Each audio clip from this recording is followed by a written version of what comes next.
My name's Chang She, and this talk is going to be about an open source project called Rikai that's designed to simplify data management and analytical workloads on images and videos. And I don't know if Robert E is in the audience, but if he is, he was asking me who I was on Twitter like 15 minutes ago. So this is me. That's me. I was a second contributor to Pandas in a past life, also VP of engineering at TubiTV most recently, and I just started a new company called Eto.ai. And my co-creator for the project, who is here in spirit, his name is Lei. Most recently, he was machine learning platform lead at Cruise. And basically, the reason why we started this project was in our experience when we saw our ML teams working on projects with unstructured data sets, images and videos, that always took 3 times as long as projects that only had to deal with tabular data. ML engineers were always having to kind of spend a lot of time and effort like organizing the data, managing those images and videos. They were writing for loops that directly manipulated very low level like object storage. And they were wasting a lot of time trying to join the data they extracted with metadata or with related structured data sets from other places, right? So one example from Tubi was like, if you needed to extract, features from poster images or from the video content, and then you obviously had to join that with, let's say, like user engagement data and things like that for personalization, ads understanding, and all sorts of good stuff. So Rikai is kind of our attempt to solve this problem, and our conclusion was that what machine learning on unstructured data sets was missing was a data management layer, where it was missing a layer to manage that successfully and query it in the same way that you're used to, let's see, SQL engines or data frame tooling in tabular land, right? So what is Rikai? So Rikai is a framework that is designed to solve this problem for ML workflows on unstructured data sets. You can find it at github.com, Eto-AI Rikai. And it comes with 3 main components. There's a lightweight data format that consists of semantic types on top of Parquet. And then there's a SQL ML extension that we've implemented on top of Spark for now. And then I/O connectors that help connect the data format to PyTorch, TensorFlow, and all the frameworks that you need to go about your machine learning workflow. So quickly, let's go through some of the main components. So on the data format, the semantic types are defined in Python. Here you have an image. Sorry, I don't know how you. Oh yeah, here you have an image type here, and then we have readers for Pandas, Torch, and TensorFlow. And then you have the CRD currently is done through Spark UDTs, at least for now. And the advantage of us bolting this onto Parquet is that it's already scannable from these existing big data tools. So you're not really wholesale replacing a lot of stuff. So even if you're using a tool that doesn't understand Rikai, as long as it can understand Parquet, you can at least read that information out. So the semantic types in Rikai are a very rich set of ML domain-specific types, images, videos, annotations, like bounding boxes and labels, so on and so forth. And then each one of them have useful helper methods. And then a Rikai knows when and how to convert Parquet data to like tensors or NumPy arrays or pill data formats.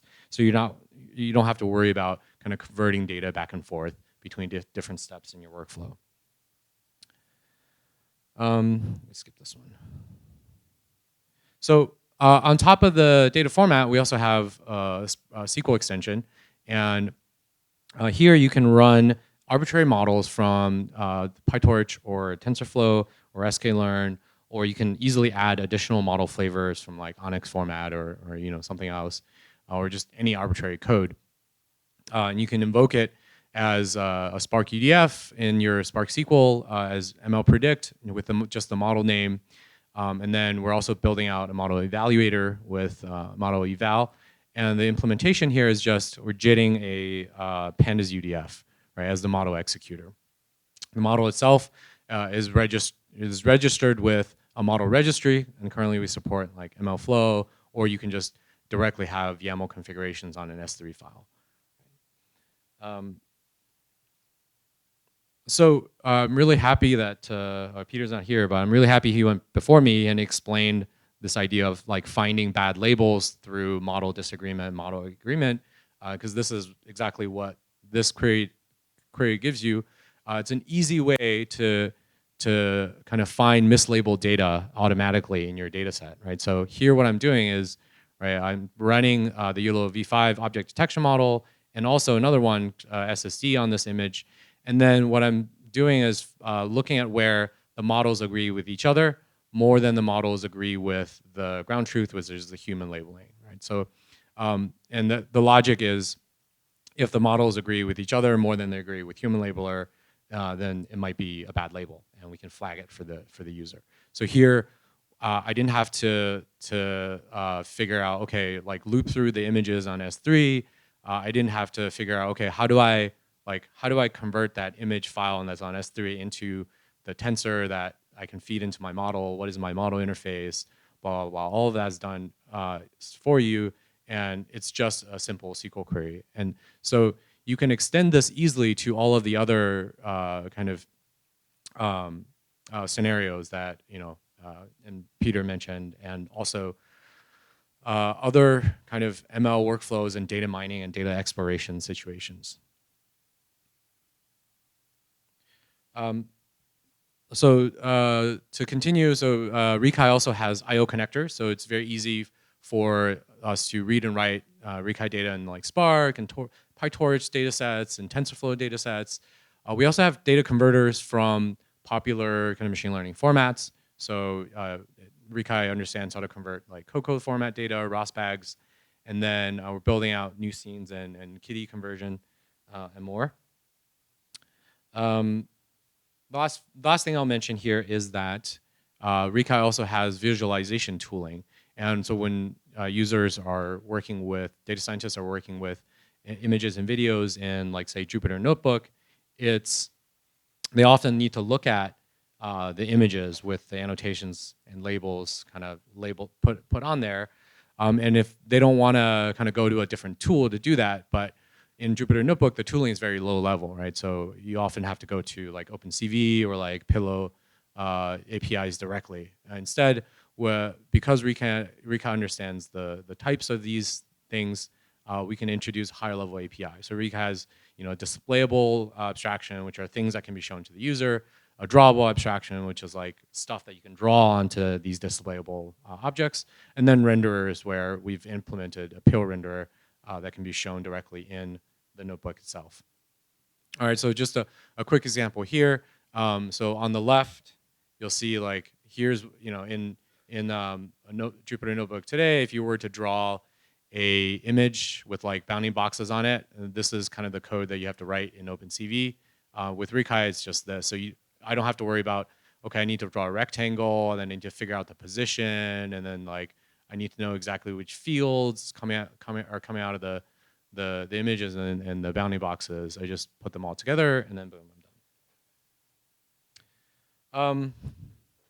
So I forgot who tweeted this before, but like every new data project has to have a slide that looks like this, have a before and after slide. So who are we to rock the boat? And essentially, this is kind of about the main value of what Rikai provides. It's a sane data management abstraction that gives us a single source of truth that's consistent throughout our ML workflow. So whether you're doing search or training, analysis or BI, you don't actually have to do any of the manual data conversion yourself. You can just use the I/O connectors in Rikai and plug it into the tooling that you're already familiar with. And then with the SQL extensions, we're also bringing standard data tooling to these ML data sets for querying. All right. Okay, 5 minutes, so plenty of time. So we've built out Rikai over the past year or so. We're looking at a roadmap where we've started out supporting text or image and video data, and we're looking to expand that into like text data and sensor data and geospatial data. And then currently we rely on Spark for kind of CRD, but we want to make native writers that make this whole thing kind of Spark independent. For SQL extensions, we need to be able to access UDTs a little bit better. And then we're thinking about kind of porting the same extensions into, let's say, like Presto or Dask. And then lots of additional model support and visualization, nice features. And then, yeah, so this is a little bit about Rikai, and I wanted to kind of end on as a thank you to both you guys for listening to me rant, and then also a thank you to kind of the contributors of the Rikai project so far. We'd love for you to kind of check us out on GitHub, try us out, and give us some feedback. Okay.